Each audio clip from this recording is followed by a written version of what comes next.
Kita masih melanjutkan pembahasan dari Kisah Rasul ya. Jadi Kisah Rasul pasal yang ketiga, ayat yang pertama. Kita akan baca seluruh pasal yang ketiga ini sampai ayat ke-26. Pada satu hari menjelang waktu sembahyang, yaitu jam 3 sore, naiklah Petrus dan Yohanes ke bait Allah. Di situ ada seorang laki-laki yang lumpuh sejak lahirnya, sehingga ia harus diusung tiap-tiap hari. Orang itu diletakkan dekat pintu gerbang bait Allah yang bernama Gerbang Indah untuk meminta sedekah kepada orang yang masuk ke dalam bait Allah. Ketika orang itu melihat bahwa Petrus dan Yohanes hendak masuk ke bait Allah, ia meminta sedekah. Dan Petrus berkata, "Pandanglah kami." Lalu orang itu menatap mereka dengan harapan akan mendapat sesuatu dari mereka. Namun Petrus berkata, "Emas dan perak tidak ada padaku, tetapi apa yang kupunyai kuberikan kepadamu. Dalam nama Yesus Kristus orang Nazaret itu bangkit dan berjalanlah." Lalu ia memegang tangan kanan orang itu dan membantu dia berdiri. Seketika itu juga kuatlah kaki dan pergelangan kaki orang itu. Ia melompat berdiri dan mulai berjalan. Lalu ia masuk bersama mereka dalam bait Allah sambil berjalan dan melompat-lompat serta memuji Allah. Semua orang melihat dia berjalan sambil memuji Allah. Dan mereka mengenali dia sebagai orang yang biasanya duduk meminta sedekah di gerbang indah bait Allah. Mereka pun takjub dan tercengang tentang apa yang telah terjadi padanya. Karena orang itu tetap mengikuti Petrus dan Yohanes, seluruh orang banyak yang sangat keheranan itu datang mengerumuni mereka di serambi yang disebut serambi Salomo.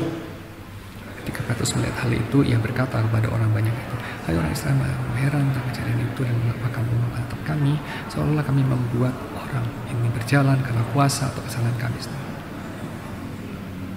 Allah Abraham, Ishak, dan Yakub, Allah nenek moyang kita, telah memuliakan hambanya, yaitu Yesus yang kamu serahkan dan tolak di depan Pilatus, walaupun Pilatus memutuskan untuk melepaskan dia.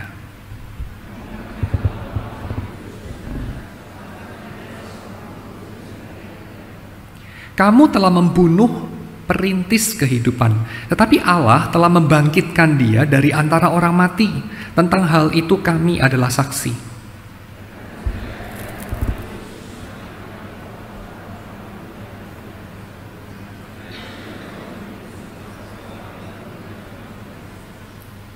Nah, saudara-saudara, aku tahu bahwa kamu telah berbuat demikian karena tidak tahu apa yang kamu lakukan.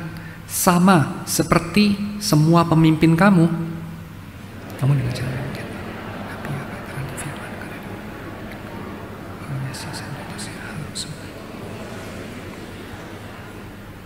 karena itu sadarlah dan bertobatlah supaya dosamu dihapuskan, agar Tuhan datangkan waktu kelegaan dan mengutus Yesus yang ditetapkannya bagimu sebagai Kristus itu harus tinggal di surga sampai waktu pemulihan segala sesuatu, seperti yang difirmankan Allah dengan perantaraan nabi-nabinya yang kudus di zaman dahulu.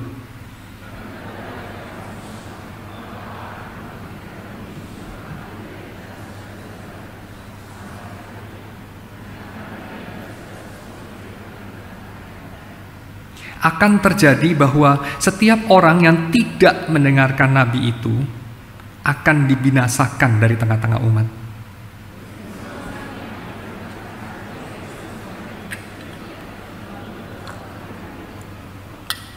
Kamulah yang mewarisi nubuat itu dan mendapat bagian dalam perjanjian yang telah diadakan Allah dengan nenek moyangmu. Ketika ia berfirman kepada Abraham, "Melalui keturunanmu, semua bangsa di muka bumi akan diberkati."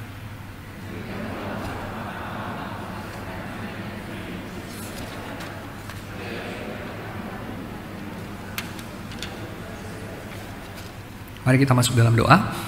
Tuhan, kami sudah membaca firman-Mu, kiranya Engkau juga mengurapi pembacaan ini setiap kami, orang yang membahasnya, sehingga Engkau memerintah atas kami. Engkau memerintah melalui firman-Mu, Engkau memerintah melalui pekerjaan internal Roh-Mu dalam diri setiap kami dan juga di antara kami. Kami menyerahkan kami ini anak-anak-Mu yang Engkau sudah beli dengan lunas, dengan harga begitu mahal. Engkau tebus dari kegelapan, dari kematian, dari tempat-tempat yang hina. Kiranya Engkau membentuk kami dengan firman-Mu, menyembuhkan kami dengan firman-Mu, sehingga kami ini boleh kembali utuh, boleh kembali sehat, boleh kembali menjadi kuat, sehingga kami ini boleh juga berpartisipasi dalam datangnya kerajaan-Mu. Terima kasih ya Tuhan, dalam nama Yesus kami berdoa. Amin. Ya saudara sekalian, sebelum kita membahas ini saya kasih sedikit konteks ya. Kalau kita membaca bagian-bagian mengenai kesembuhan seperti ini, biasanya sebagai orang-orang reform, kita ini alarmnya agak bunyi sedikit ya. Ada suatu alert gitu. Karena ada komunitas-komunitas gereja tertentu yang sangat menekankan hal ini. Mungkin sering mengulang-ulang dan mungkin juga kita berasal dari komunitas gereja seperti itu. Sehingga kita ketika membaca bagian-bagian ini, alarm kita itu nyala sedikit. Dan itu bukan tidak ada tradisinya. Ada tradisinya itu berasal dari kelompok yang disebut sebagai Old Princeton. Old Princeton itu biasanya diasosiasikan dengan para scholar di Princeton, seperti Benjamin Warfield, ya, seperti Charles Hodge, atau seperti Alexander Archibald Hodge. Mereka adalah orang-orang yang mengatakan apa yang dikerjakan Tuhan yang melawan hukum alam, seperti misalnya kesembuhan, adalah sesuatu yang sudah Tuhan tidak kerjakan. Ada beberapa alasan yang saya kira bagus juga argumentasinya untuk mendukung hal ini. Basically mereka itu mengikuti argumentasi yang diajukan oleh Calvin, walaupun Calvin mungkin tidak terlalu sejelas mereka ya di dalam menyimpulkan bahwa mukjizat-mukjizat khususnya mengenai kesembuhan itu sudah selesai dan tidak perlu ada lagi dan harus selalu dicurigai. Argumentasinya seperti ini, karena yang namanya mukjizat adalah suatu penanda datangnya suatu masa, dan ini benar juga ya. Mukjizat itu dalam bahasa Yunani disebut sebagai semeia. Semeia itu tanda. Mungkin saudara pernah lihat juga ya di dalam Injil itu, yaitu para rasul mereka itu membuat banyak tanda-tanda ajaib. Mereka banyak membuat itu sesuatu yang membuat orang lain heran di satu sisi, tapi di satu sisi itu disebut sebagai suatu tanda-tanda. Dan dalam istilah ini ya, tanda, semeia ini, tentu kita tahu tanda itu adalah suatu yang bukan untuk dirayakan dalam dirinya sendiri. Kayak kita itu tidak merayakan, wah asik juga kita sudah nyampe di Bandung ya. Waktu kita berdiri dan foto selfie di bawah tanda jalan yang kasih panah, Bandung 150 km ke sana gitu. Terus kita foto selfie, gue udah nyampe Bandung gitu ya. Terus kita mulai nggak tahu mendirikan kemah di sana, foto-foto, kan belum nyampe ya, masih 150 kilo gitu. Dan arahnya ke sana gitu. Nah, semeia itu tanda akan datangnya realitas kerajaan Allah. Tapi realitasnya belum sepenuhnya ada di situ. Dan tanda itu sendiri ya cuma tanda. Ya, tanda itu cuma arah panah saja. So, beberapa orang memang secara keliru mereka merayakan tanda itu sebagai realitasnya. Mereka menekankan sekali tanda itu, seolah-olah itulah segalanya. Kehadiran Tuhan, janji Tuhan, ya tanda itu. Tanda itu misalnya saya sakit jantung jadi nggak sakit jantung, ya kena kanker jadi sembuh. Misalnya apalah, bangkrut, utangnya banyak, bermiliar-miliar dihapuskan. Nah itu mukjizat Tuhan dan itu tanda Tuhan menyertai sekaligus realitas bahwa Tuhan itu memang bekerja dan seterusnya. Nah, tentu kita mengerti bahwa orang-orang dari Old Princeton ini ketika mereka menekankan poin yang sekarang disebut sebagai cessationism, ya. Jadi yang cis itu apa, yang sudah berhenti itu apa? Tanda-tanda dan keheranan ini khususnya mengenai kesembuhan ilahi, khususnya yang bertentangan dengan hukum alam, itu sudah pasti adalah sesuatu yang tidak bisa diterima. Nah, tentu saja kita kemudian mengatakan, ya ada benernya. Ya ada benernya yang mereka katakan itu. Karena apa? Karena kalau dibandingkan dengan kekeliruan yang seolah-olah mengabsolutkan tanda-tanda itu sendiri sebagai realitasnya yang paling berharga, tentu kita perlu mendengarkan orang-orang seperti Archibald Hodge, Charles Hodge, dan Benjamin Warfield. Ya. Tetapi di sisi yang lain, kita juga kemudian mau mempertanyakan dengan kritis. Ya, kita kan perlu kritis juga dalam berteologi. Kita perlu kritis dan mempertanyakan apa? Kita mempertanyakan begini, batasnya tuh sebetulnya di mana sih tahunnya itu? Nah, mereka memberikan batasnya, yaitu apa? Yaitu tanda-tanda itu harus meneguhkan berdirinya gereja. Dan yang disebut gereja itu ya bukan gereja GRI Kelapa Gading, gereja GRI Kebon Jeruk atau GRI Pondok Indah, bukan. Tapi gereja di situ maksudnya adalah munculnya komunitas yang berkumpul di dalam nama Yesus, yang merayakan bahwa Mesiasnya itu Yesus, yang merayakan bahwa kerajaan Allah tuh udah datang di dalam Yesus, gak usah nungguin Mesias yang lain. Jadi apapun merek gerejanya, pokoknya merayakan bahwa kerajaan Allah sudah datang di dalam Yesus. Yesus itu Mesias yang sejati. Dan mereka itu bordernya ya, garis batasnya itu adalah mengikuti ajaran para rasul, jadi gereja yang rasuli. Asal gereja itu udah berdiri, tujuannya tuh udah tercapai. Jadi petunjuk arahnya tuh udah gak diperluin sebetulnya. Karena udah nyampe Bandung. Kalau saudara udah nyampe Bandung kan gak perlu lagi petunjuk arah. Bandung tuh kemana? Lah udah di Bandung kok, ya kan? Gak perlu petunjuk arah lagi. Bandung 153 km ke arah sana atau ke arah sini. Udah gak perlu loh, udah nyampe Bandung kan gitu kan. Jadi ya di situ kita bisa mengatakan bahwa mereka ada betulnya di satu sisi. Tapi pertanyaannya adalah apakah memang hanya itu tujuan atau munculnya hal-hal seperti ini, ya, yaitu untuk menegaskan bahwa Yesus itu Mesias, kerajaan Allah udah datang, dan ikutilah orang-orang ini. Orang-orang apa? Orang-orang yang sekarang kita panggil rasul, yaitu Petrus, ya, Yohanes, ya kan, Yakobus, dan later on Paulus dari Tarsus, gitu ya. Ikutilah orang-orang itu dan ajaran mereka, karena mereka itu adalah masih kontinuasi dari pengharapan Abrahamik, ya, pengharapan di dalam Abraham, masih keterusan dari nabi-nabi perjanjian lama, dari Torah yang sejati. Dan Israel yang waktu itu memerintah, yaitu yang berkuasa di Bait Suci, justru itu perkumpulan yang gak betul. Runtuhkan itu, seperti kata Yesus. Jadi kan dalam persidangan di Sanhedrin itu pertaruhannya di situ.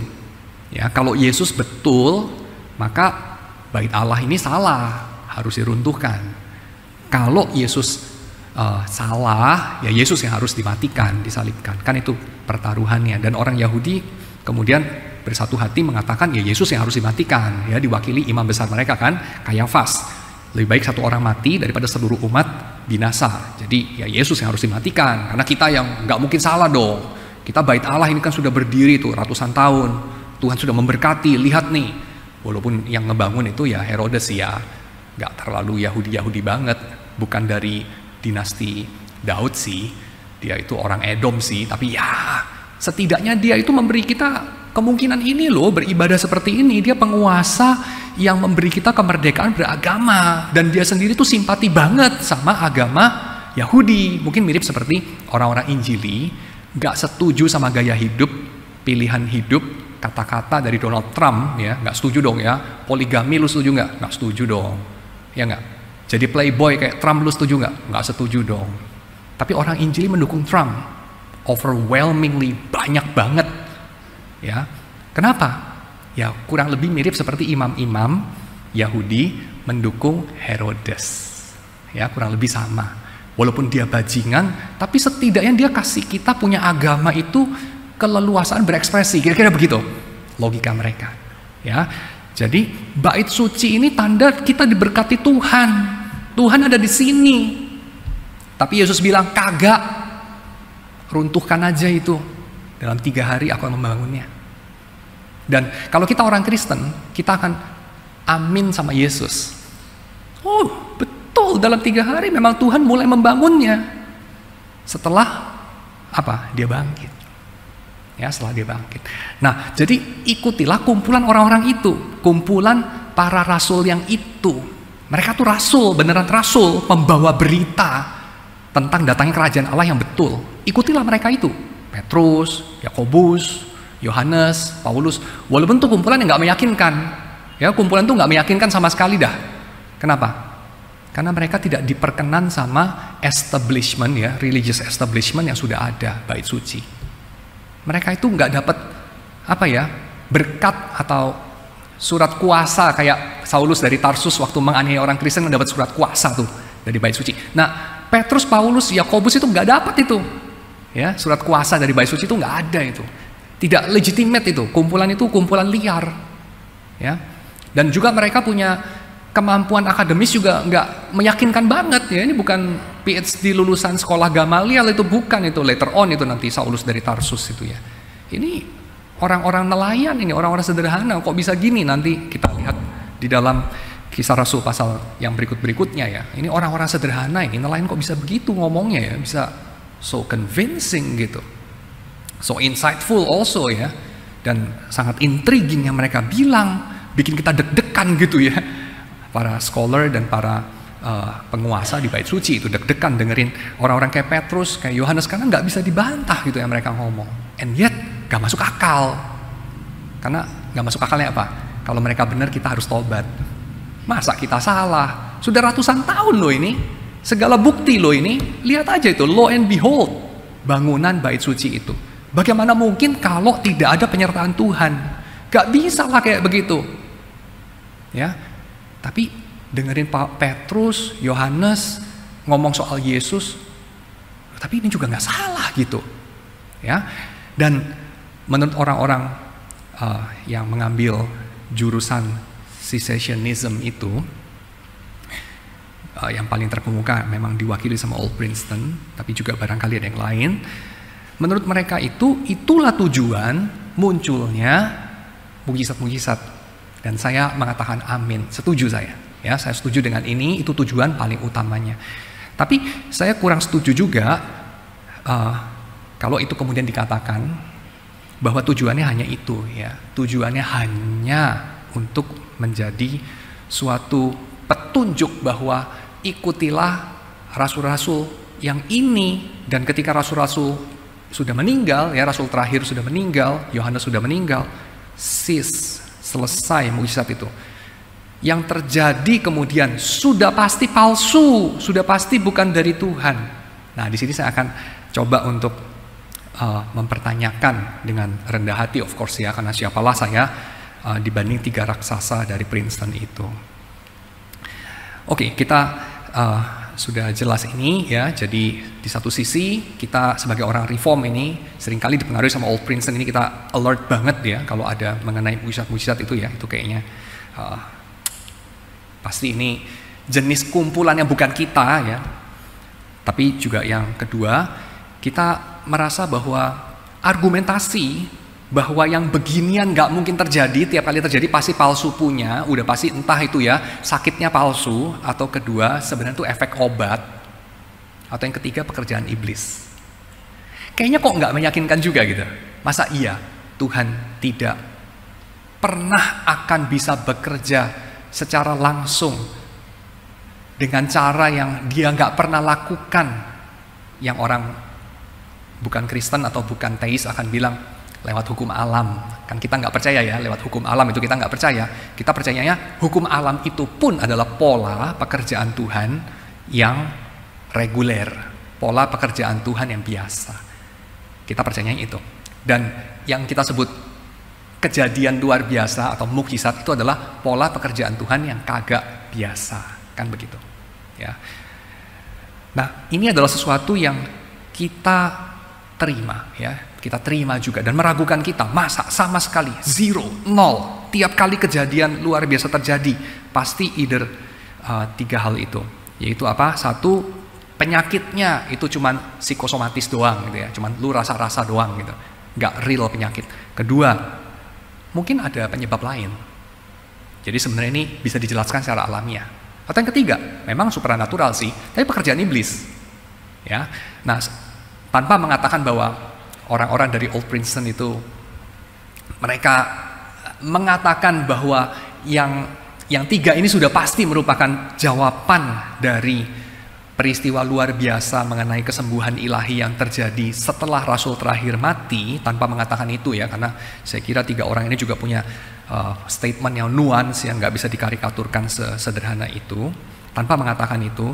Tapi saya kira dalam level populer banyak orang menganut seperti itu. Saya akan mengatakan mungkin kita perlu membuka lagi dan mempertanyakan ya itu. Tapi oke.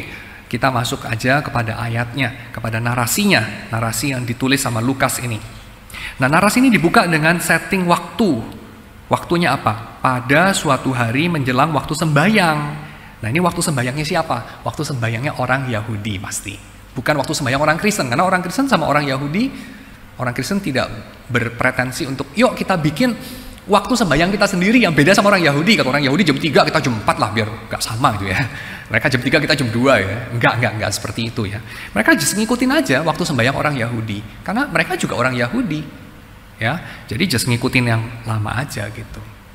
Karena agama Kristen itu agama yang merupakan penggenapan dari pengharapan mesianik dalam perjanjian lama. That's it. Ya, jadi mereka percaya bahwa mereka itu adalah bukan bikin agama yang bukan agama Musa gitu ya. Mereka bukan bikin agama baru lah, bukan. Mereka itu adalah kontinuasi dari ajaran yang lama. Mirip juga dengan orang Protestan sih sebenarnya. Orang Protestan itu mengatakan kita itu bergereja dengan pola gereja mula-mula. Jadi yang di tengah-tengah itu, dengan kata lain, gereja medieval itu banyak kelirunya, kira-kira gitu ya. Ada banyak penyimpangan. Nah, dalam line itu, ya. Jadi orang Kristen mula-mula ini mereka mengatakan Musa itu ya menegaskan kehidupan berumat sebagai umat Tuhan yang sudah betul ya diperintahkan. Tapi umat Israel dalam ratusan tahun in between ya itu banyak penyimpangan. Nah itu ya, dan sekarang yuk kita bikin reformasi, tapi bukan hanya reformasi sekedar membangkitkan agama Musa yang sejati, tapi penggenapan. Jadi even Musa pun tidak tidak mengalami begini.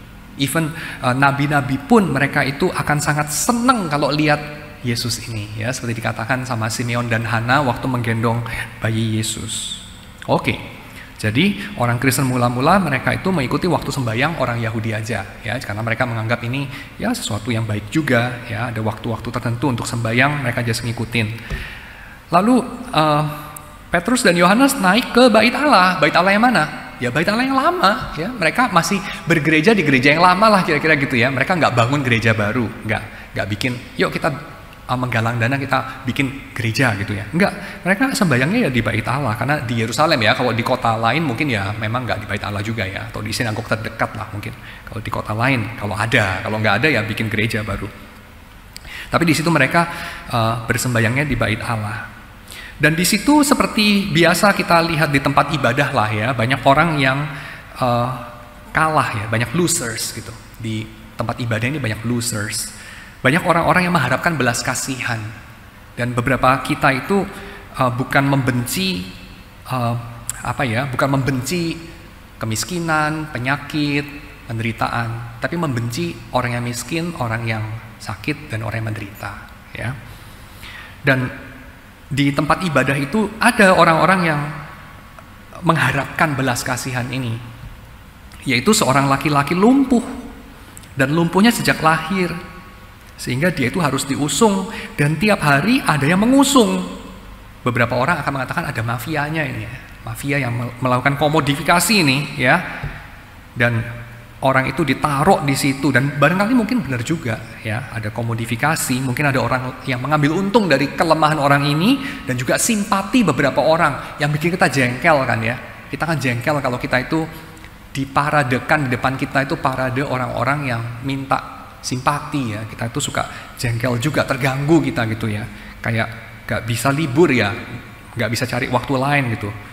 Kita lagi enak-enak makan mungkin, atau lagi enak-enak whatever ya, melakukan sesuatu, lalu disentuh kita punya rasa moralitas dan simpati dan jaim, dan seolah-olah kalau tidak membantu lu keterlaluan banget, lagi enak-enak makan ada orang kelaparan gak ada makan dan seterusnya, kok minta makan kamu gak kasih, dan seterusnya.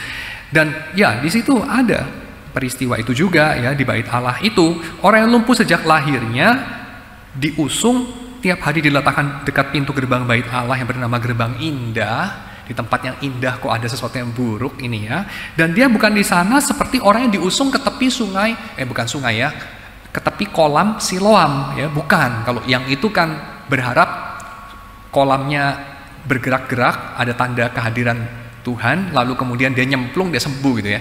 Nah ini enggak, dia memang ditaruhnya di pintu gerbang indah itu untuk minta sedekah. Dia itu enggak ngarep sembuh, bukan ngarep nanti imam besar lewat kepret-kepret air suci sembuh gitu, enggak. Dia ngarep sedekah aja ya, jadi enggak ngarep dia sembuh. Dan orang seperti ini matanya awas mengawasi. Nah ini poin pertama saya.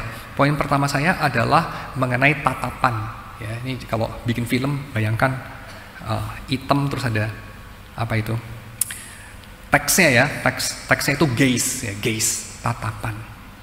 Dan saya akan bilang ini transformasi tatapan ya, transformation of gaze. Orang ini menatap, dan seperti biasa orang yang butuh itu menatap ya. Kalau kamu butuh sesuatu, kamu itu menatap, ngelihat, looking for opportunities, benar nggak sih? Ngelihat-lihat gitu. Orang yang punya kebutuhan beasiswa, lihat-lihat beasiswa, wajar ya. Orang yang punya kebutuhan sembuh, lihat-lihat cari dokter. Orang yang punya kebutuhan kesepian ya, udah umurnya kepala 3, kepala 4, nggak punya suami, nggak punya istri, boro-boro pacar aja nggak punya gitu ya, ngelihat-lihat gitu ya, ngelihat-lihat. Nah ini ngelihat-lihat. Orang ini juga ngelihat-lihat karena dia punya kebutuhan ya. Tapi kebutuhannya apa?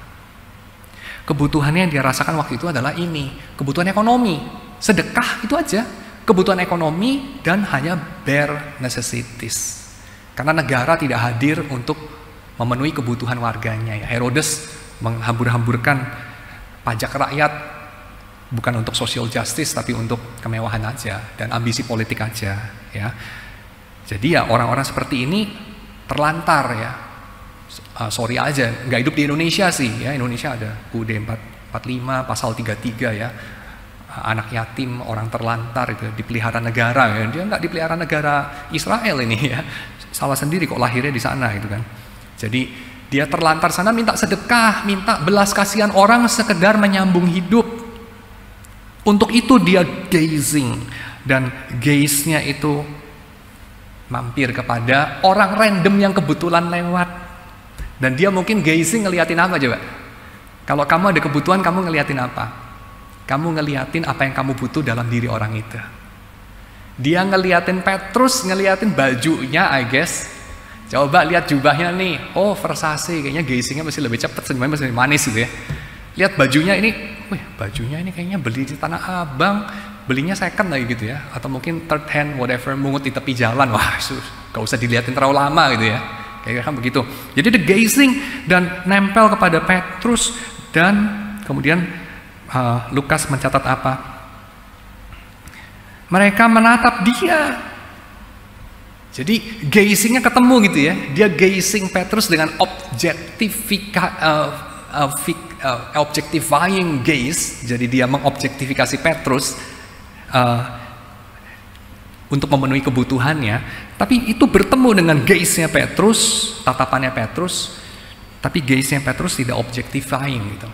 Dia bukan melihat, oh pengemis, rogo-rogo receh biar cepetan pergi gitu ya, bukan. Tapi dia melihat kepada mata orang itu. Dan Petrus berkata sesuatu yang menarik. Pandang aku. Tadi kan Petrus sudah lagi diliatin kan sama orang itu. Ngapain Petrus merintain orang itu lagi? Pandang aku. Karena pandangannya lain. Kalau tadinya tuh pandangan lu itu, mata lu ada dolarnya gitu ya. Atau mungkin bukan dolar lah ya, dirham gitu ya. Sekarang pandangannya tuh mesti beda gitu, bukan mupeng. Kamu tahu istilah mupeng ya, muka pengen ya, entahlah pengen sedekah, pengen apapun gitu ya.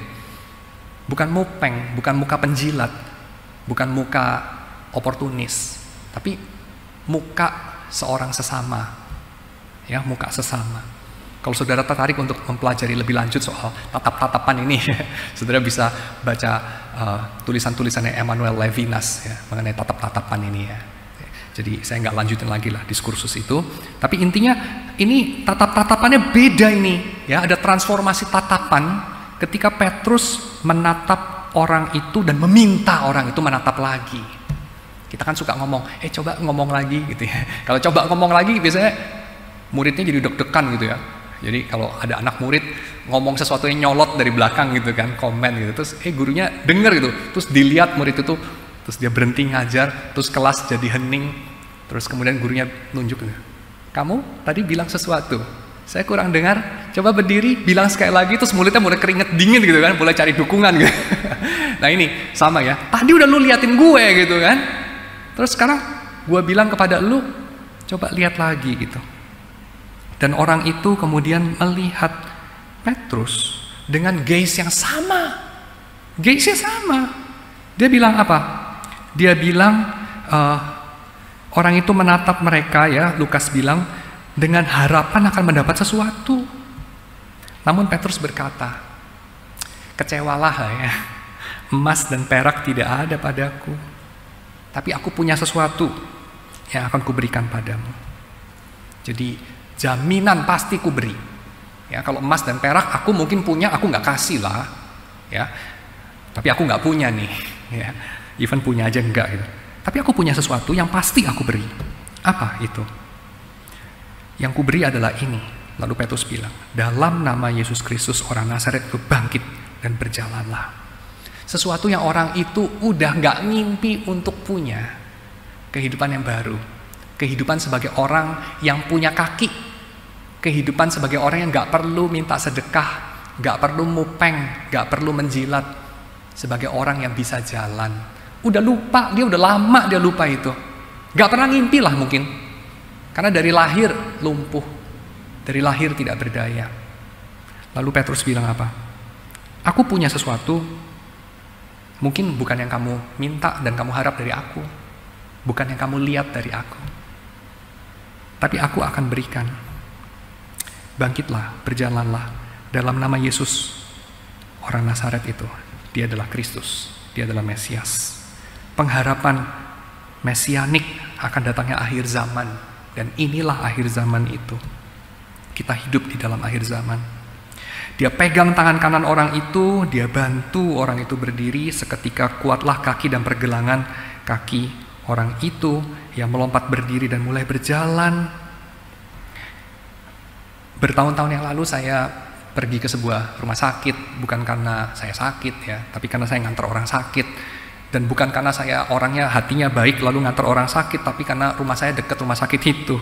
Rumah sakit Advent ya di Pineng. Lalu ada kadang-kadang tamu datang, lalu saya diminta untuk nganterin ke sana. Lalu saya mulai memperhatikan, karena Advent kan bukan gereja saya, jadi saya nggak pernah ke gereja Advent juga ya. Cuman baca di buku-buku lah Advent itu bagian dari major cults ya, kalau menurut Hukema itu. Cuman lihat dari buku aja.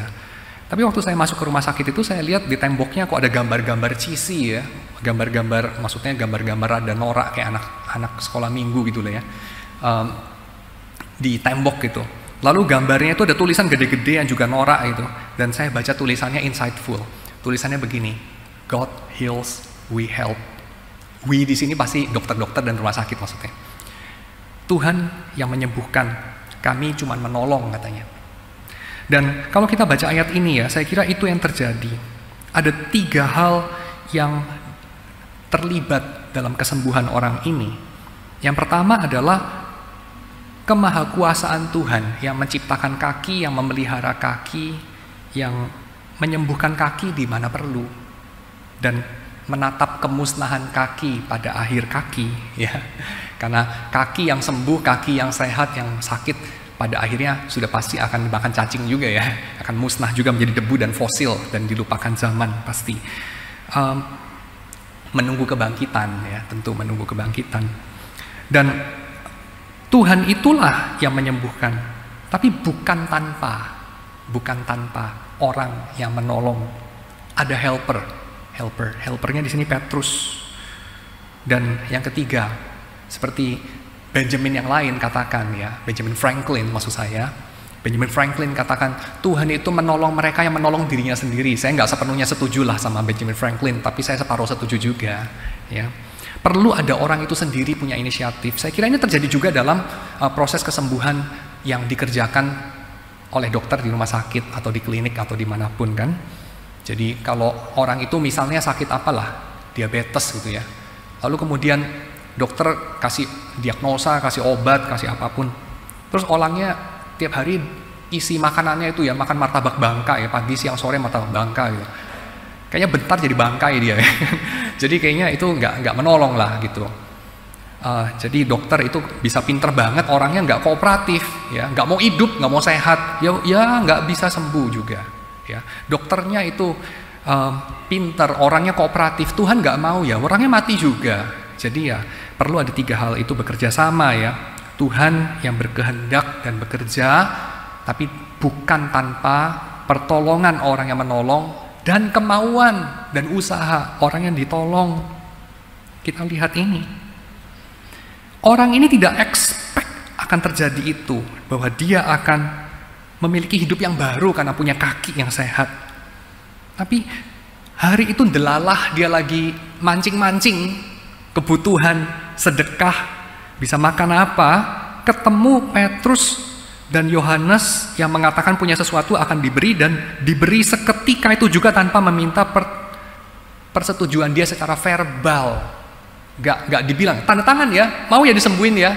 Nanti kalau udah sehat itu gak bisa loh ngemis-ngemis gini terus. Hidupmu berubah loh, gak tentu kamu seneng loh. Gak bisa di-undo lagi loh ini. Agree or not gitu ya, yes or no, lalu klik. Setelah klik, irreversible agreement loh ini gitu ya. Ada konsekuensi hukum ya? Enggak. Ya, enggak ada apa itu? Konsensual di sini ya, secara verbal ya. Tapi konsensualnya secara apa ya? Secara ini. Orang itu mau menyambut tangannya Petrus. Orang itu mau berusaha berdiri, dan Petrus menolong dia berdiri, dan Tuhan bekerja. Dan orang itu kemudian sembuh. Dan orang itu melompat berdiri, mulai berjalan, masuk bersama mereka ke dalam bait Allah, sambil berjalan dan melompat-lompat, serta memuji Allah. Dan semua orang yang melihat dia berjalan sambil memuji Allah, mereka mengenali dia. Loh, ini kan orang yang duduk minta sedekah di gerbang indah bait Allah itu. Si pengemis itu, identitas dia udah nempel sama profesinya ya. Ini profesional betul ini ya. Identitasnya nempel sama profesinya. Dan mereka takjub.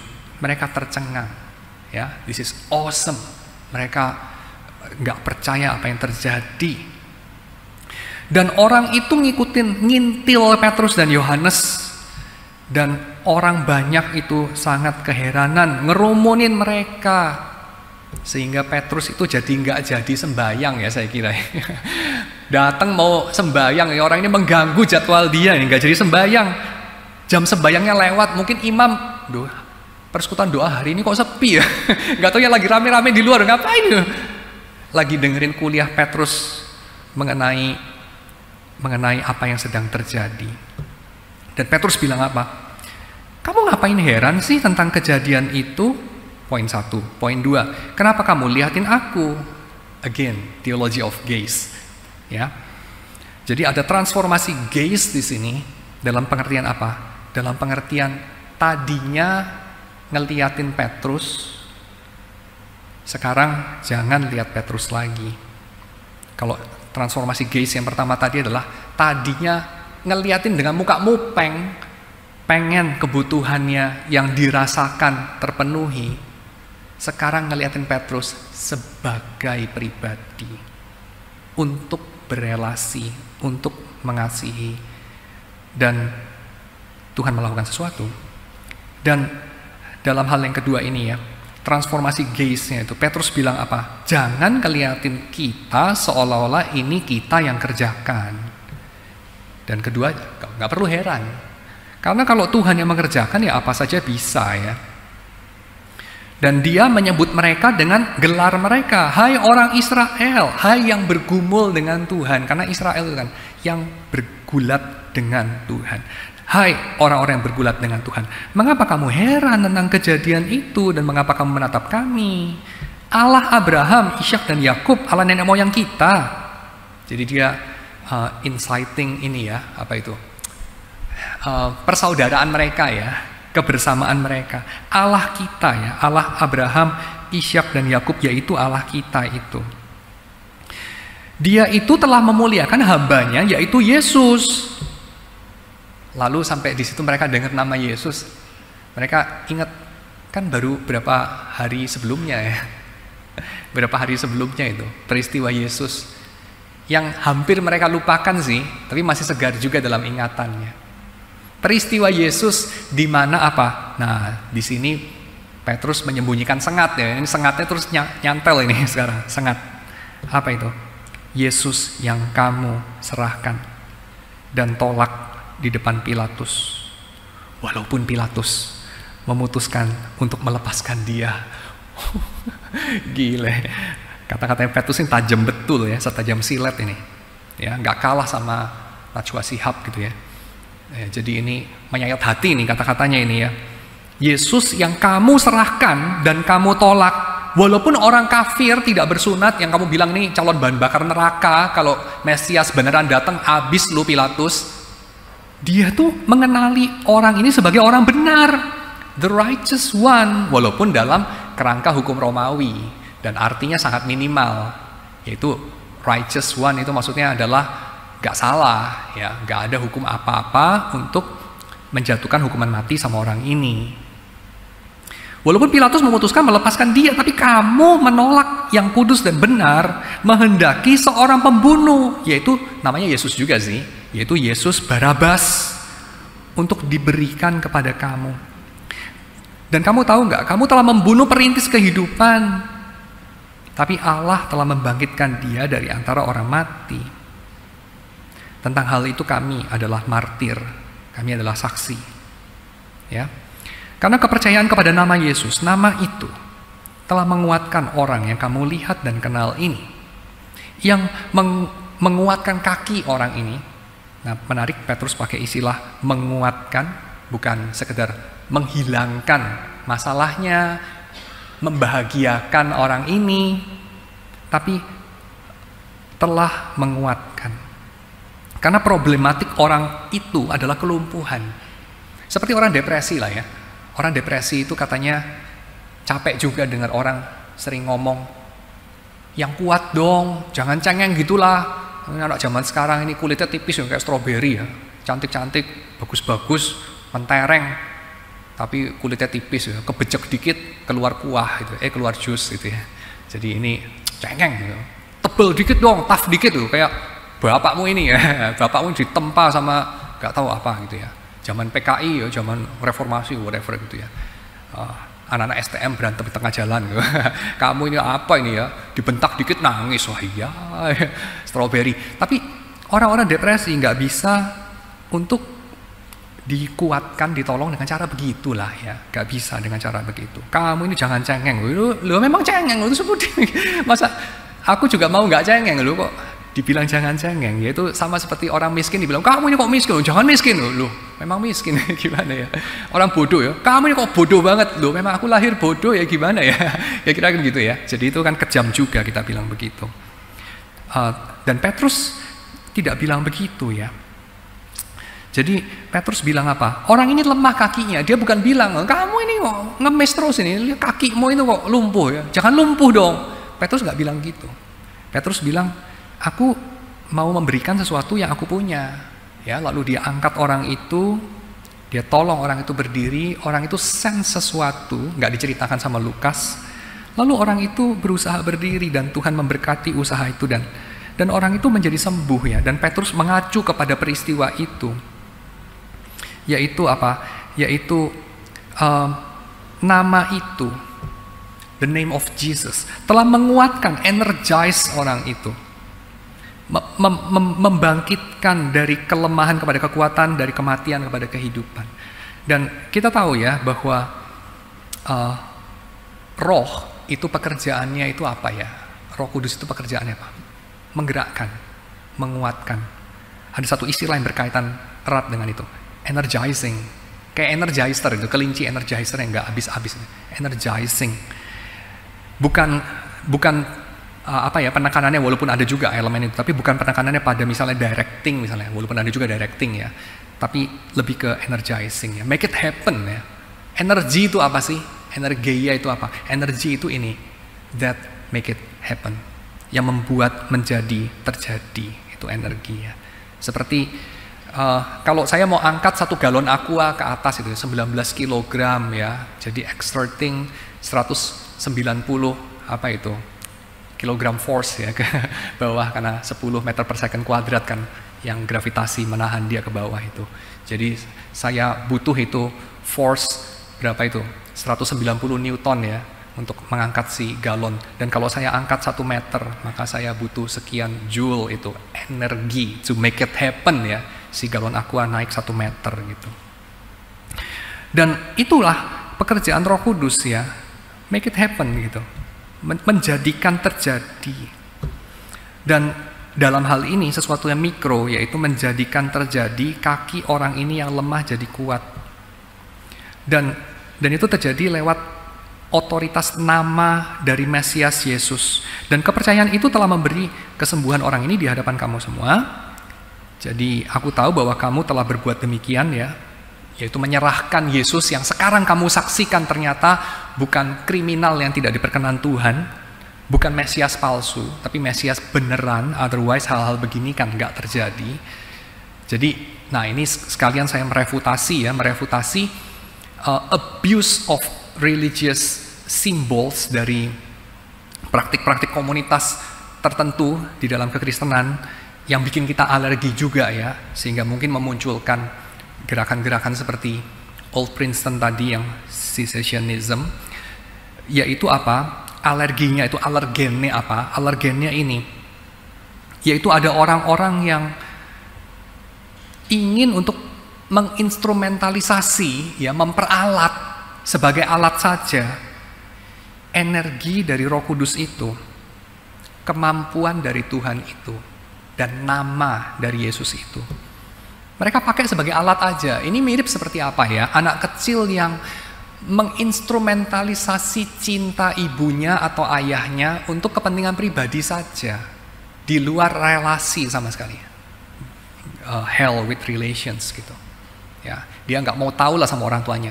Bagi dia orang tuanya itu cuman mesin, ya, mesin cetak uang lah, kira-kira. Mungkin begitu ya, mesin aja gitu. Dan itu sesuatu yang tentu tidak bagus ya. Itu sesuatu yang tentu abuse ya. Dan yang di abuse ini, korban abuse-nya Tuhan ya. Jadi saya akan mengatakan kita tentu harus menjauhkan diri dan waspada terhadap praktik-praktik yang sangat menghina Tuhan seperti itu. Ya, Tuhan kok jadi alat saja. Ya. Tapi on the other hand, kita tidak boleh kemudian membuang bayi bersama air mandinya, tentu ya, tidak boleh. Kita tentu perlu untuk tidak membuang explain away peristiwa-peristiwa penting seperti ini sebagai, oh ya itu nggak tahu ya, mungkin orang itu sebenarnya memang udah sembuh sih, cuman dia itu kakinya ya terbiasa nekuk gitu ya, dan nggak mau usaha ya. Hari itu diyakinkan sama Petrus. Kita coba explain away pekerjaan Tuhan lewat secondary cause gitu. Tapi itu tidak perlu ya. Kita tidak perlu melakukan seperti orang liberal juga, karena ini di satu sisi let's say orang-orang karismatik ekstrim gitu ya. Nggak semua karismatik juga ya, tapi karismatik ekstrim gitu. Dan di satu sisi orang liberal gitu. Ini dua-dua tentu keliru ya. Orang liberal di sini juga nggak semua orang liberal ya. Ini mungkin orang liberal yang coba explain away segala peristiwa mukjizat dalam Alkitab sebagai natural causes ya, naturally causes, cause maksudnya. Nah ini tentu dua-dua keliru ya. Jadi yang perlu kita afirmasi apa ya? Yang perlu kita afirmasi adalah nama Yesus itu yang menguatkan kaki orang ini, yang melaluinya Petrus itu bisa menolong orang ini. Itu menandai sesuatu, menandai bahwa sekarang kita hidup dalam zaman akhir. Sekarang kerajaan Allah sudah datang. Yesus adalah memang Mesias seperti yang difirmankan Allah dengan perantaraan nabi-nabinya yang kudus di zaman dulu. Dan terus sekarang Petrus menyebutkan nama yang paling penting bagi orang Yahudi, Musa. Bukankah Musa sendiri sudah ngomong, Tuhan akan membangkitkan bagimu seorang nabi dari antara saudara-saudaramu sama seperti aku. Jadi sama seperti Musa, akan datang Musa kedua. Dan kalau kita lihat Injil ya, Injil Matius, kita lihat Injil-Injil yang lain ya, khususnya Injil Matius sih, kita melihat Yesus digambarkan sebagai Musa kedua ya, the new Moses gitu.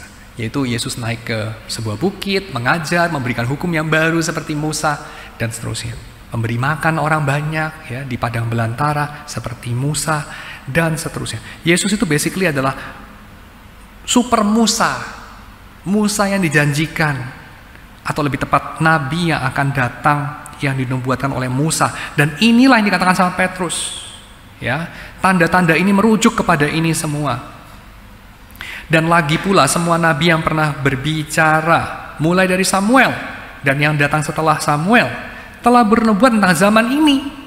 Kalau kamu baca Perjanjian Lama, semua itu merujuk kepada yang sekarang sedang terjadi di tengah kita. Ya, yang terjadi dalam nama Yesus, yang terjadi melalui pekerjaan Roh Yesus Kristus. Dan kamulah yang mewarisi nubuat-nubuat itu. Kamu yang berkumpul di sini, di Serambi Salomo ini, menatap bait suci yang megah ini, bagi kamulah janji itu, bagi kamulah nubuat-nubuat itu. Kamu mendapat bagian, tapi ingat, kamu mendapat bagian bukan demi kamu, kamu mendapat bagian demi semua bangsa. Karena dikatakan sama Petrus, melalui keturunanmu, semua bangsa di muka bumi akan diberkati. Itu janji yang diberikan Tuhan kepada Abraham. Ya, jadi melalui keturunan Abraham, yaitu siapa? Ya, yang berkumpul semua di situ, yaitu orang-orang Yahudi yang berkumpul di Serambi Salomo itu. Melalui mereka, semua bangsa di muka bumi akan diberkati. Bagi kamulah pertama-tama Allah membangkitkan hambanya. Jadi bagi orang-orang Israel itulah pertama-tama Allah membangkitkan Yesus dan mengutusnya kepada mereka supaya Yesus memberkati mereka dan membuat masing-masing mereka itu berbalik dari segala kejahatan mereka. Dan kejahatan mereka di sini apa? Menyerahkan Yesus kepada orang kafir yang menolak Yesus untuk dimatikan sebetulnya. Menyerahkan Yesus kepada Pilatus yang menolak mematikan Yesus karena bertentangan dengan hukum Romawi. Tapi mereka justru memaksa Pilatus membunuh Yesus extrajudicial, dan itu sesuatu yang keji sekali. Dan Petrus mengatakan, tapi itu bukan akhirnya, bertobatlah. Kamu selalu bisa bertobat. Yang menghalangi mungkin gengsimu, yang menghalangi mungkin rasa amanmu, yang menghalangi mungkin teman-temanmu, tapi tidak perlulah untuk dihalangi sama itu, karena Yesus sudah datang. Bukti-buktinya ada bertebaran di sekeliling kamu. Zaman ini adalah zaman akhir, bahwa kita hidup dalam zaman yang dinubuatkan oleh Musa dan para nabi, dan yang ada di sekitar kita terlalu berharga untuk dilewatkan begitu saja. Ya, terlalu berharga untuk dilewatkan begitu saja. Terakhir saya mau mengingatkan kita kepada apa? Kepada transformasi daripada gaze itu yang dialami oleh si lumpuh itu ya. Si lumpuh itu ngarep sesuatu, mupeng sesuatu, itu kayaknya kalau Tuhan memberi apapun ya, tapi ini tetap Tuhan gak kasih, itu kayaknya yang lain tuh nothing gitu ya. Kayak apa? Abraham itu, dia itu udah punya segalanya ya. He got it all. Tapi Abraham bilang apa? Nothing lah. Yang mewarisi ini semua Eliezer orang Damsyik. Gue gak punya anak gitu. Ya, mungkin kayak Rahel itu. She got it all ya. Kenapa? Rahel tuh punya laki itu bucin banget sama dia gitu ya. Benar gak sih? Rahel, lakinya Rahel bucin banget ya. Si Yakub ya kan, cinta banget sama Rahel. Diperbudak 14 tahun. Rasanya itu kayak 14 hari gitu. Itu kan buset deh. Kayaknya surga perempuan itu punya laki-laki kayak begitu ya. Saya pernah searching itu. Beberapa kelompok ekstremis itu kan punya surga itu, kalau cowok punya 70 bidadari gitu ya. Terus seorang kawan saya dari Belanda, dia tanya gitu, kalau cewek apa surganya ya? Wih, menarik loh. Coba gue searching ya. Saya searching. Terus kemudian saya tahu gitu ya. Gak tahu ini benar apa enggak ya. Surganya tahu nggak apa? Bukan 70 bidadara, bukan, atau pramugara, bukan ya. Tapi satu orang cowok yang sangat devote sama dia dan ngerti dia banget. Memang ya, Tuhan bikin cowok itu baru percobaan pertama ya, kurang sempurna ya. Mungkin cewek itu udah lebih sempurna. Jadi satu aja dia, ya surganya itu. Tapi cowoknya benar-benar ngerti dia, sayang dia dan seterusnya. Dan Rahel kan punya itu, tapi nggak puas dia. Karena apa? Karena felt needs-nya dia itu, gue tuh nggak punya anak, jadi gue nggak punya muka, ya, gue nggak punya status karena gue mandul, semacam. Nah, felt needs dari orang ini ya adalah apa? Gue tuh butuh sedekah, gue tuh korban masyarakat, ketidakadilan, whatever segala macam ya, victim mentality gitu. Gue tuh cuma butuh apa? Penguasa berilah hambamu uang ya, kira-kira gitu ya. Gue tuh butuh itu aja, ya. Tapi itu receh banget receh banget gitu. Gue akan memberikan kamu masa depan, kata Petrus, yang aku punya masa depan. Gak pernah dia mimpi itu. Nah ini saya ingat sama perdebatan pada pertengahan abad ke-20 antara dua teolog, satu dari Jerman, imigrasi ke Amerika, satu dari Swiss, ya, pulang balik ke Swiss gara-gara Hitler. Dia menolak bilang Heil Hitler di awal kuliah. Ya. Yang satu namanya Paul Tillich, yang lain namanya Karl Barth. Tillich itu terkenal sebagai teolog korelasionalisme, ya, jadi dia itu ingin mengkorelasikan Injil sama kebudayaan, dan basically Tillich itu bilang Yesus Kristus adalah jawabannya. Ya, ya. Kalau kita bilang Yesus adalah jawabannya, Jesus is the answer, ya, kayak anak sekolah itu kalau jawab sudah nggak inget ya, dia jawab aja jawabannya Yesus, pasti benar ya, Jesus is the answer. Gitu. Nah, Paul Tillich itu kira-kira formulasinya itu ya, dan dia berdebat sama Karl Barth, dan Barth itu salah satu poin sanggahan terhadap Tillich adalah kira-kira begini. Tapi dalam encounter dengan Tuhan, pertanyaan-pertanyaan manusia itu seringkali meleset, sepele, receh ketika dia berjumpa dengan Tuhan, berjumpa dengan Injil, dengan Yesus Kristus. Pertanyaan kita itu seringkali nggak relevan. Ya memang pertanyaan, ya memang perlu dijawab, tapi sebenarnya receh gitu loh, ya. Ketika kamu berjumpa dengan realitas yang sebenarnya, yaitu datangnya kerajaan Allah di dalam Yesus. Ini mirip seperti apa ya? Mirip seperti kayak begini kali. Kalau kamu itu merasa, aduh problem saya ini ya, saya tuh gak punya temen, lalu kemudian, apa itu misalnya, saya itu rankingnya itu sangat bawah sekali, gak ada masa depan, lalu saya dibully sama teman-teman saya, dan segala macam. Lalu satu hari, kamu yang yatim piatu di rumah yatim piatu itu, kemudian mendapati ada seorang pengunjung. Pengunjung itu orangnya kayaknya baik gitu. Lalu kemudian pengunjung itu bilang, mau ikut sama om nggak? Jadi anak om ya, soalnya om nggak punya anak gitu. Lalu kemudian for some reason ya, karena kamu pengen escape dari panti asuhan itu, terus kamu bilang, ya udah deh gitu. Terus kamu ikut gitu. Lalu kamu menjumpai ternyata om kamu itu ya, om kamu ya, yang jadi bapak angkatmu sekarang itu. Ternyata dia itu nggak tahu itu, raja Inggris itu mungkin ya, atau apapun gitu.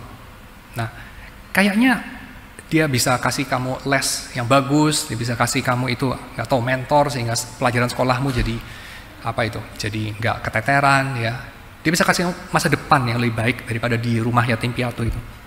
Maka problem-problem kamu itu ya, gak tau lah problem kamu itu banyak dibully orang mungkin ya, apalah nilai matematikanya dapet 3, lalu terancam gak lulus sekolah, lalu kamu itu berharap ya nilainya gak 3 lah, 5 gitu ya, mendingan gitu ya. Ya itu jadi nothing lah, ya jadi nothing gitu, gak penting sama sekali. Kenapa? Karena sekarang kamu punya hidup yang baru. Nah, Barth itu kira-kira ngomong seperti itu ya, Karl Barth itu. Jadi ketika kita punya encounter dengan Tuhan ya, Tuhan berjumpa sama kita, ya problem-problem kita itu jadi gak ada artinya itu mungkin. Karena apa? Karena itu pseudo problem aja, pseudo problem. Karena kamu tidak menjadi problem yang paling dasar itu apa? Yaitu kamu manusia tapi kamu membenci Tuhan. Kamu itu gambar dan rupa Allah, tetapi kamu itu ingin jadi Allah. Kamu itu ingin menjadi Tuhan, tapi bukan Tuhan. Itu problem kamu. Dan Tuhan di dalam Yesus memberikan solusinya itu yang kamu nggak rasakan itu sebagai problem. Ya, coba Kalau kamu tanya orang dalam dunia ini, kalau kamu punya keinginan bisa dipenuhi ya, apapun itu keinginan bisa dipenuhi. Gosok-gosok lampu Aladin, terus sebutkan nggak 3 keinginan ya, 1 keinginan apapun terpenuhi gitu. Apa sih yang mereka mau gitu? Mungkin dia bilang jangan 1 keinginan, jadi 3 ya, itulah keinginan saya, keinginan jadi 3 ya, atau apapun itu. Atau saya mau jadi kaya raya karena dengan uang bisa beli segalanya, atau saya pengen tidak mati ya, hidup selamanya, atau whatever, saya pengen bahagia atau apapun. Tapi itu nothing sebetulnya kan? Karena problem paling utama kita dan yang dimiliki, yang kita miliki, tak ada yang bisa merampasnya dari kita di dalam Yesus adalah ini. Kamu orang berdosa, kamu mati, kamu bangkai, tapi kamu dihidupkan. Kamu musuh Tuhan, tapi kamu diterima sama Tuhan, kamu dikasihi sama Tuhan, kamu diberikan masa depan yang baru di dalam Yesus. Nah, coba saya tanya, orang kalau ditanya gosok-gosok lampu jin Aladin, ada nggak itu yang ngomong, ayo minta apapun ya jinnya keluar, minta apapun saya beri, saya minta pengampunan dosa. Gak ada kayaknya. Saya minta hidup yang baru, gak ada ya. Minta kaya, minta panjang umur, minta sehat terus, minta dihormati orang, minta jadi profesornya 30, apapun lah. Minta menyadari dosa, minta saya bisa bertobat sungguh-sungguh, minta saya punya hidup baru. Gak ada. Tapi Bart bilang, kalau kamu ketemu Tuhan, hal-hal begituan itu yang terjadi. Hal begituan yang terjadi. Mari kita masuk dalam doa. Kami bersyukur ya Tuhan, karena Engkau mengerjakan, memberi kepada kami apa yang kami tak pernah tahu kami sudah kehilangan. Kami bersyukur karena Engkau mengerti kami lebih dari kami mengerti kami. Kami bersyukur karena Engkau rela menolong dan menghargai kami lebih daripada kami itu berharap ditolong dan bahkan dihargai. Engkau ya Tuhan memberikan Yesus bagi kami, musuh-musuhmu. Engkau memberikan masa depan yang baru di dalam Yesus. Kami bersyukur untuk itu. Kami bersyukur juga untuk masa depan yang baru bagi jagat raya ini. Karena segala makhluk matanya menatap kami, berharap bahwa kami satu hari kelak akan menikmati kepenuhan dari persatuan kami dengan Yesus. Karena pada saat itulah segala makhluk boleh dibebaskan dari kesia-siaannya. Kami menyerahkan penghayatan kami, ucapan syukur kami ini dalam tangan-Mu. Engkau yang sudah menciptakan kami dan menebus kami. Kiranya Engkau juga yang terus mengerjakan yang Engkau sudah mulai melalui pekerjaan Roh-Mu, supaya kami ini boleh terus diperbarui hari demi hari, supaya kami ini makin menyenangkan hati-Mu, Engkau yang memiliki kami. Dalam nama Yesus kami berdoa. Amin.